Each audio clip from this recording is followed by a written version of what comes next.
What's up, gang? Welcome to Room and Board. My name is Chris George, and today we have another episode of Crowdfunding Countdown, where we take a look at every single campaign leaving Kickstarter and GameFound this week. And we're done. That's it.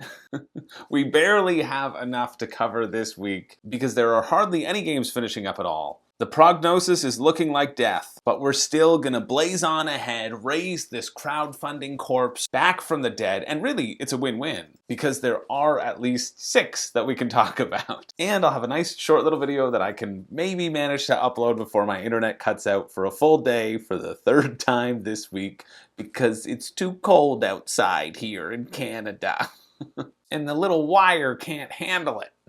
So grab yourself a ham sandwich and a glass of Dom Perignon.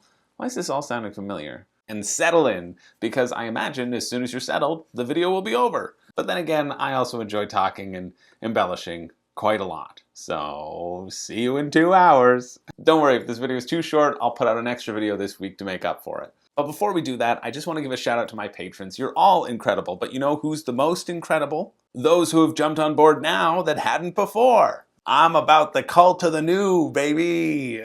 So I just wanted to give a specific shout out to Alexandre, Big Ank, Eric, and Nicholas. Thank you so much for jumping on board. It really does mean the world to me. And I know I kind of say that a lot, but it's hard to capture what that sort of continued support really does mean. It's really, really cool. So thank you. Thank you for jumping on board. Thank you for supporting the channel. And to the rest of you, hey, if you're jealous about all of my heartfelt thanks to the patrons, well, you can sign up as well. But no pressure. I appreciate you all being here just the same. But speaking of patrons, let's get into the games, because our first game this week is actually a cheat. I'm a dirty, rotten cheater. I outed myself in Final Girl, and I'm doing it again, because this first game, their campaign actually finished yesterday morning, and I think this is their 2nd time trying to get this thing off the ground, and realistically, there may not even be a 3rd, but one of my patrons, Bad Scott, wanted to hear my thoughts on the matter, so since this is a light week and I needed anything I could get, we're gonna talk about it. Plus, what my patrons want, my patrons get. It's also the same reason why I did that 24-hour live stream of me dressed in a giant taco costume, trying desperately to get a job at Taco Bell. That one was voted on by someone who has the unique username of not a bear, definitely a human. I just love bears. Bears would never kidnap anyone. Now dance, monkey, dance for 2069. And so I did. And so I danced. So back to our first game. It is called Win-Win Island, where if I win, you win. And if you win, I lose, because I want to be the only one to win. Wait, no, throw that thinking in the trash. There is a way for all of us to win. And this video makes it seem like it's a semi-co-op game, but really it seems pretty co-op. Although people can win and people can lose, but ideally you want both people or all 3 people to win. This is a hopeful game where cooperation is king. You have a dock on this little island, and your goal is to get 10 villagers all around a campfire so you can roast marshmallows with your new friends and laugh until the sun goes down. Or comes up, because I guess you're around a campfire. But it's all about getting resources and building houses and places for your villagers to work, which will then encourage more villagers to come to your campfire. And so you're going to always need to trade with people across the table who have the resources that you need, and you have the resources that they need. Make it a win-win. Everybody wins, you win the game. And the game is designed so you have resources aplenty, but only if you get them into the right hands. And I like the sentiment behind this. I think it's really sweet, but it also kind of just seems like friendly Monopoly to me. They even go on to say that, hey, listen, your trades probably won't work at first because you're so used to being stuck in that zero-sum game mentality where you have to push people down in order to come out on top. Like quite a few games, to be fair. But really, I just think that these people have, one, been very hurt by the game Monopoly, tearing their family apart after that fateful day that Uncle Carl traded his actual room in the house for Boardwalk. I mean, sure, he won the game, but his family, his poor family, hasn't seen him since. Although, to be fair, his room is now a jacuzzi, and that's kind of given the family a little bit more than Carl's bumming around ever did, so... And 2, they've probably never played Catan, because in that game, every trade I make is a win-win. I just make it with everyone around the table. You and I will win on this trade, and me and this person will win on the next trade, and me and the 3rd person will win on the next trade, and eventually it's just that I win first, but everybody else was winning. I swear. But there's a couple fun, really nice touches in this game. I think it's a nice touch that you can choose your character's face to put on your little peeple. Instead of a meeple, you have a peeple. And I especially like that in the video, it's a cat. It is a little cat that is leading these villagers to their perfect life. They are following this cat as this cat gets them houses and gets them jobs and provides for them. All hail glorious kitty. And I do love the descriptor of the peoples patent pending, which replaced the meeples, because with the people player marker, you can live out your John Travolta, Nicolas Cage fantasy and pop in whatever face you want. Any face you want. Just shove it in there. If you want a face, just take it. And just like that, you're a new person. You don't recognize me, do you? Because it's a new year, new me. Anyway, I'm not sure if it will be coming back, but if you hear of it down the line, I kind of doubt it, but you never know. If you hear of it down the line, a mystical island ocean where everyone has to work together to survive, trading with each other so they can get enough resources to survive the onslaught of the smoke monster, well, Benjamin Linus will be very upset that his secret is out in the open once more. Anyway, let's move on to the games that you can back, starting with this next one, Prognosis Death, which is a set collection game where everybody is trying to take the credit for curing this one patient. You're all doctors in the same hospital, presumably filled with patients, but you are all looking to be the next winner of the Nobel Peace Prize as you diagnose this one weird case. Or maybe it's like season 4 of House, where they were all in that Survivor style to see who could be the next interns. I'm going to say it's probably like that. And I'm also going to say that the correct diagnosis is therefore lupus. So you're trying to take credit for curing this patient, but if you wait too long, the patient will die. And if the patient dies, you want to have the highest amount of cards in your hand to show that, hey, no, you weren't responsible for diagnosing this patient. It was all these other hacks. You're the only responsible doctor in the place. Or if the patient is diagnosed successfully, then you want to have the least amount of cards in your hand so you can say, listen, I'm the one who diagnosed the most symptoms of this guy's incurable fever, and I should be rewarded with a gold star. Who's a good doctor? Oh, yes, you're a good doctor.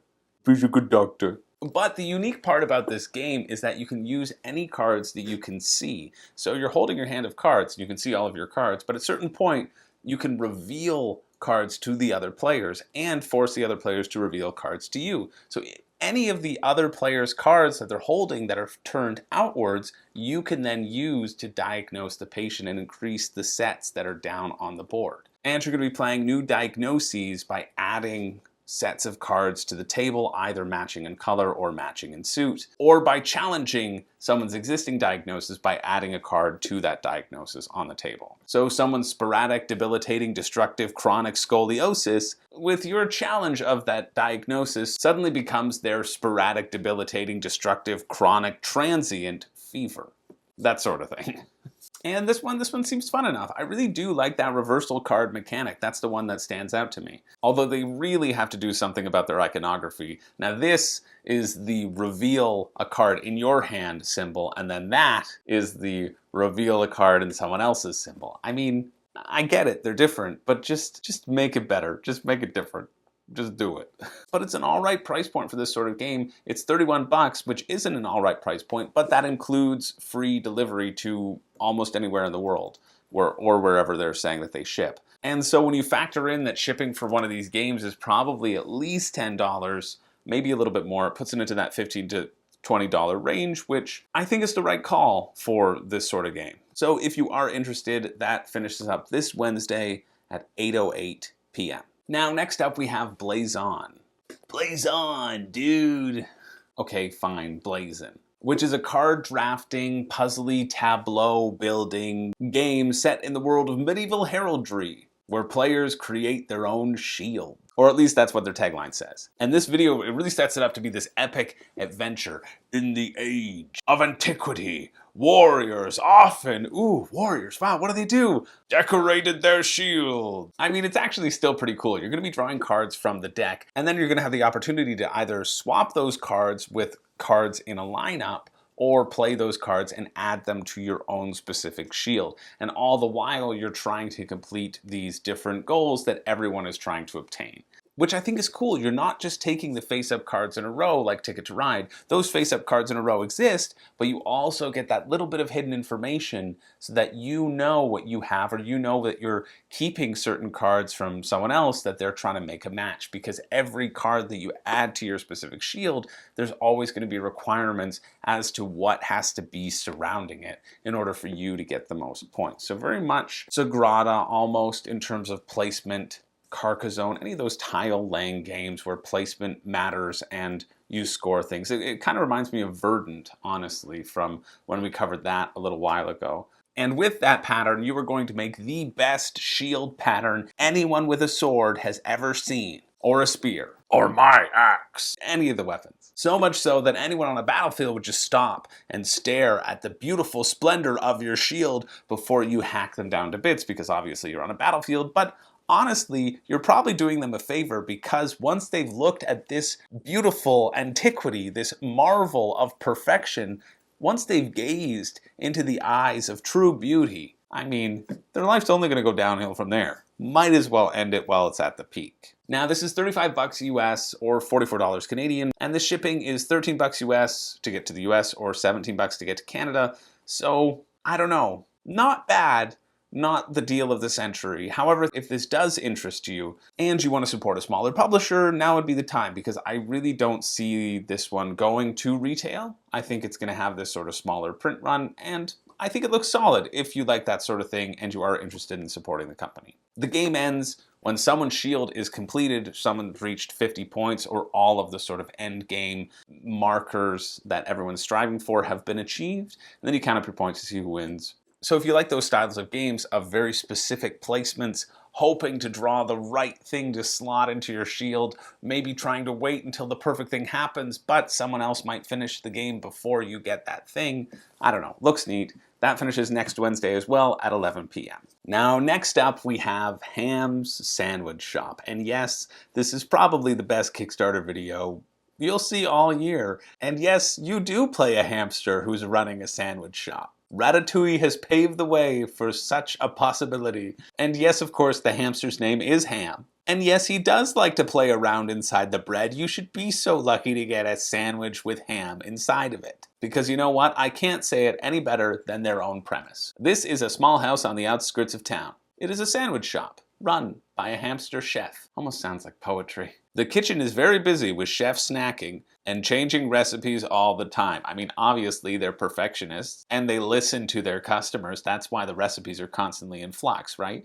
Will he be able to make a delicious sandwich? See, now I'm starting to lose a little bit of hope in Hammy's sandwich skills. Just a sandwich. Will he be able to make one single sandwich?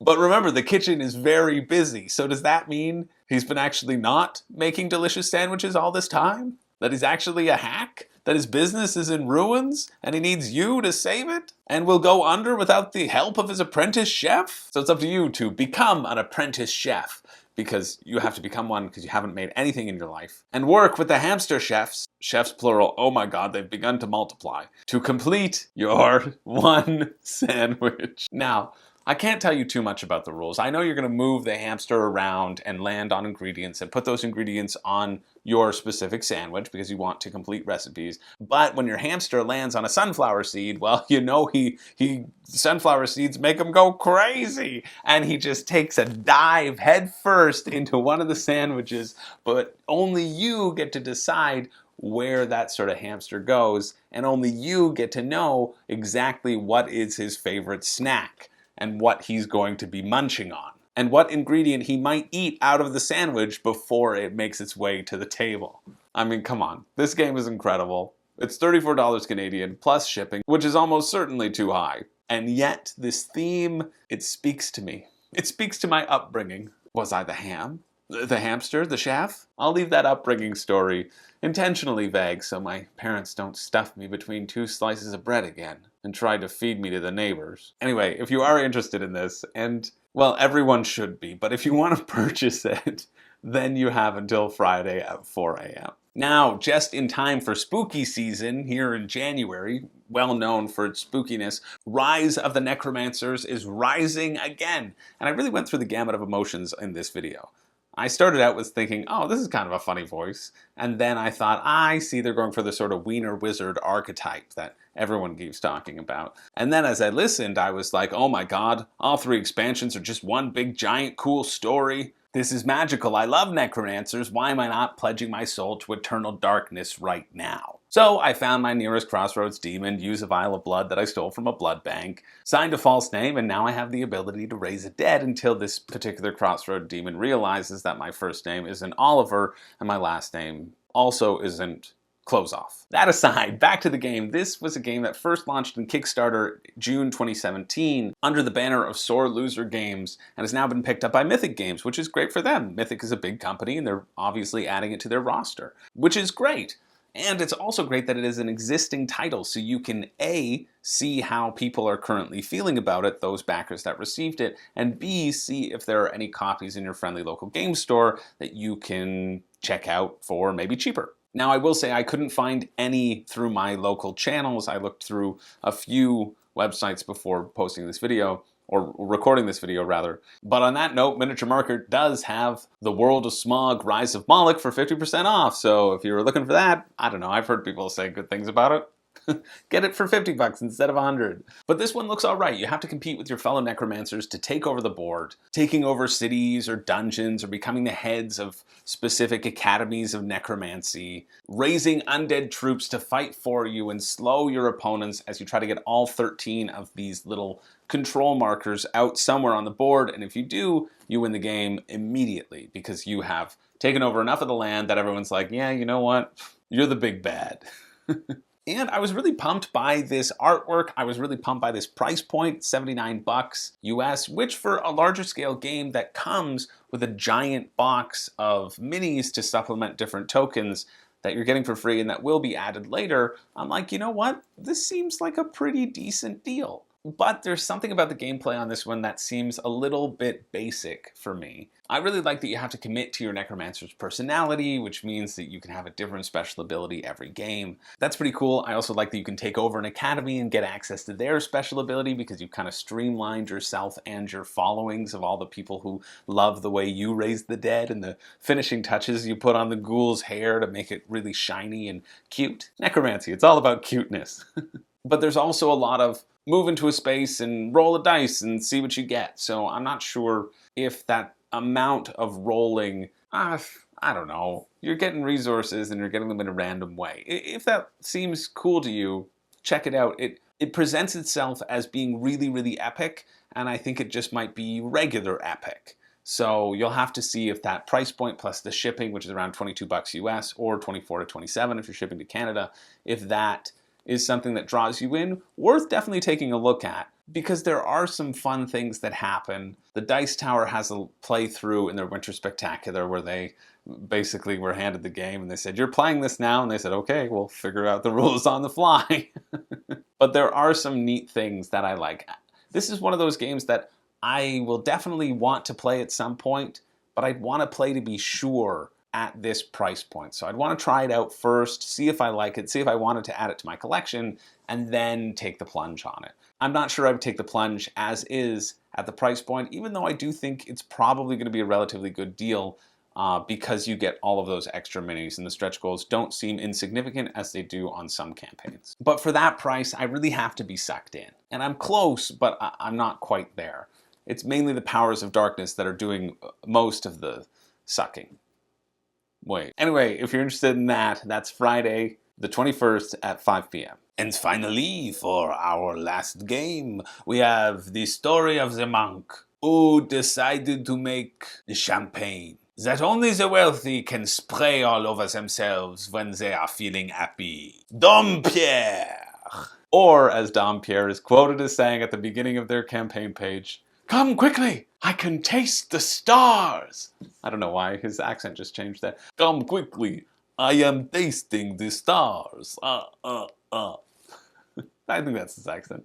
Let's just hope he's never introduced to the powers of darkness. But here's a game that is striving to be the next Viticulture. And of course, I have to measure it against Viticulture because I don't own Viticulture, but I've played it just with the Tuscany expansion, and it was great, and I want it. But my friend also has it, so I don't really need to get it, but yet still, I want it. So with this same theme, of course, I'm going to compare, do I get this or do I just bite the bullet and get viticulture? For me personally. But it seems like a pretty different game.